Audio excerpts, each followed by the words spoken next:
Today is Tuesday. I tried to make this video multiple times yesterday, kept getting cut off, my battery died and everything else. In this video I'm going to be explaining how my third week of the Whole30 went, what kind of reactions I've had, how I felt, what I've been eating, and looking forward a little bit. I'm going to be done. Tomorrow's my last day because I'm only doing like a whole 24 or whatever because I plan on stopping before Thanksgiving before I even started.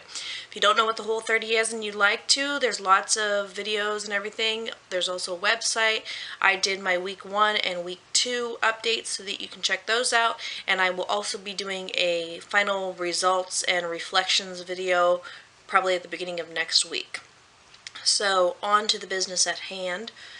I also want to remind you that I did stop my hormone replacement therapy at the same time that I started this, so some of my symptoms or whatever may be a combination of those two things, or the hormones or the diet or whatever, and everybody's experiences are supposedly different.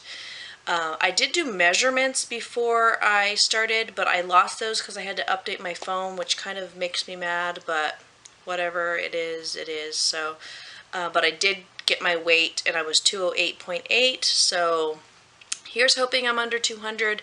When I'm only doing it for 3/4 the amount of time that most everybody else is doing it, I doubt that I'm going to get that much of a number, but again, that's not really the reasons why I did this, and if you want to know what those reasons are, please check out my week 1 video. So, overall, week 3 has sucked. If you check out the Whole30 website and you search for the revised timeline, they'll kind of lay out for you what the average experience is for the average person as far as the days go, how you'll be feeling, what you may be experiencing and everything. In the third week, I should have, according to that, much better sleep, much better energy.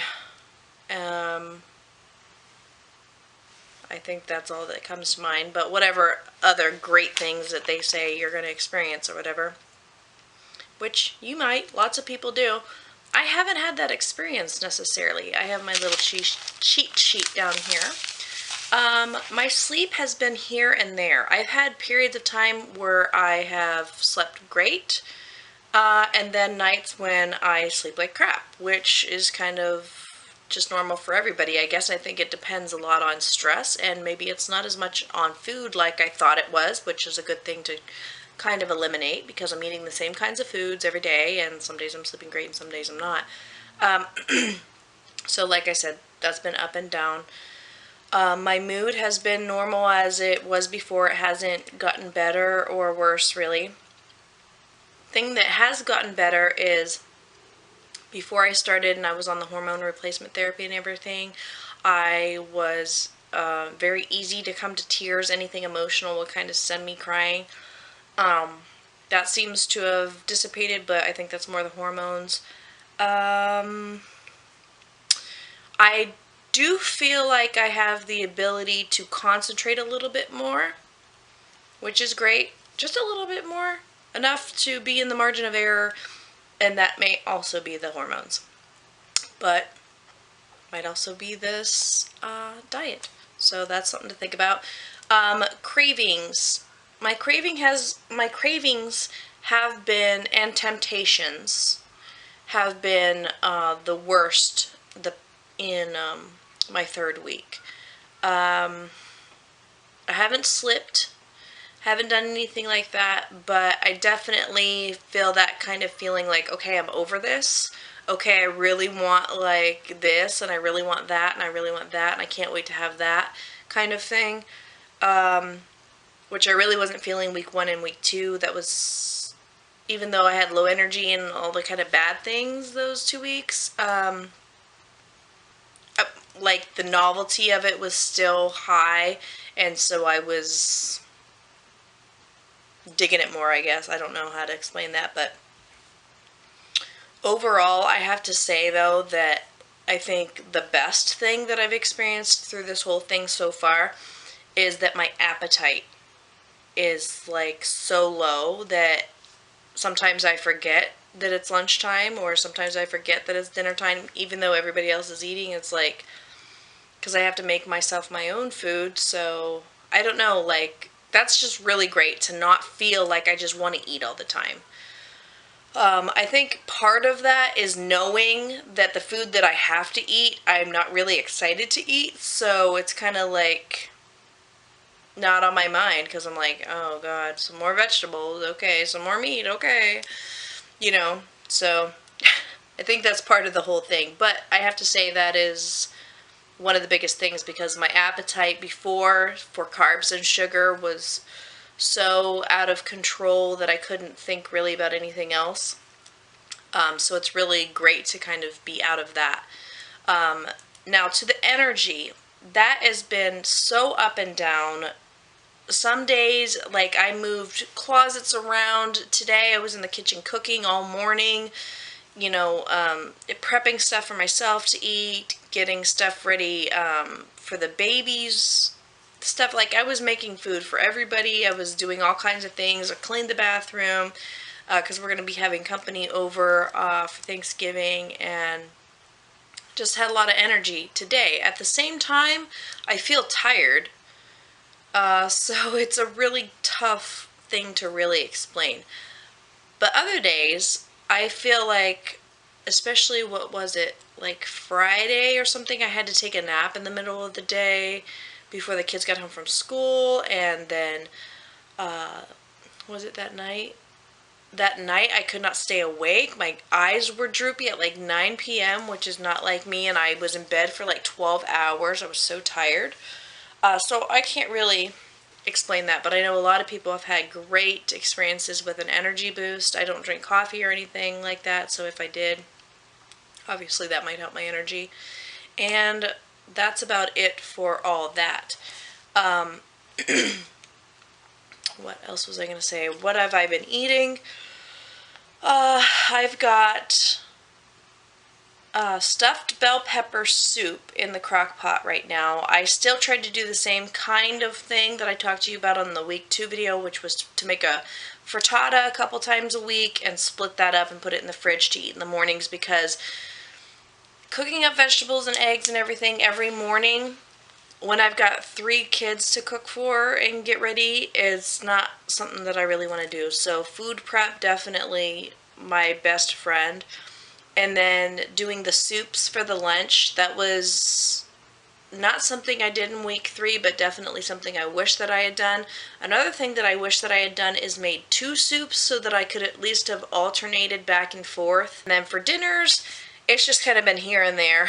Like, sometimes I told you week 2, I'd take some of my family's meat that they were eating and I'd put some aside for me before seasoning it and doing this and that. I made some pork with apples and onions in the crock pot. That was pretty good.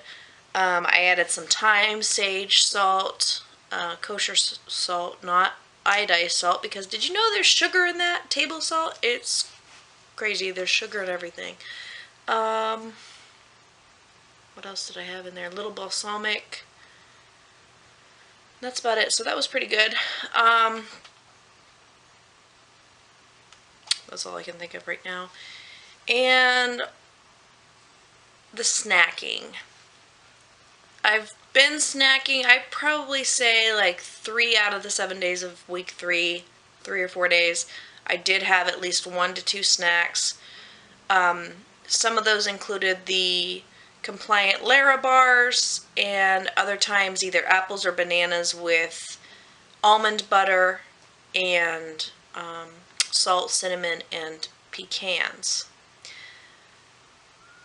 It's compliant, but it's really definitely on that line of like a dessert, and you're really, from what I know, I didn't read the book or go totally through the website, but from what I have learned, you're supposed to be getting yourself out of those kinds of habits of needing to always be grazing and to be having kind of sweet treats and desserts and this, that, and the other. Even though you could put things together, paleo type desserts and everything like that, They don't really want you doing that.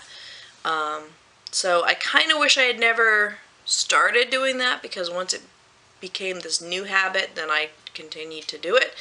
But we'll see. At this point, I am definitely more concerned with what the scale says than I was at the beginning, because I feel like, I don't know, maybe I'll save that all for the wrap up. But I don't know that I really accomplished my goals or not. If I last today and tomorrow, which I'm sure I will, I think I'll be really, really, really proud of myself that I was able to stick to something that was so restrictive and healthy. But overall, I don't know that I really got everything out of it that I was wanting to get out of it. So, like I said, I'll save that for the rest of my wrap-up video. But that's week 3. And I'm so glad that I don't have to do it for 4+ weeks, because I am pretty much over it. So anyway, I know that that's not horribly encouraging, but what can be encouraging to you, I hope, is that I am a kind of person that is very difficult for me to stick with something. And I have been so far been able to stick with this. And it hasn't been horrible. And if you plan and if you prep and you have the right mindset about it, it's really not that hard. So if you're interested in doing it, please do it. I encourage you. And I will talk to you guys next week. Bye.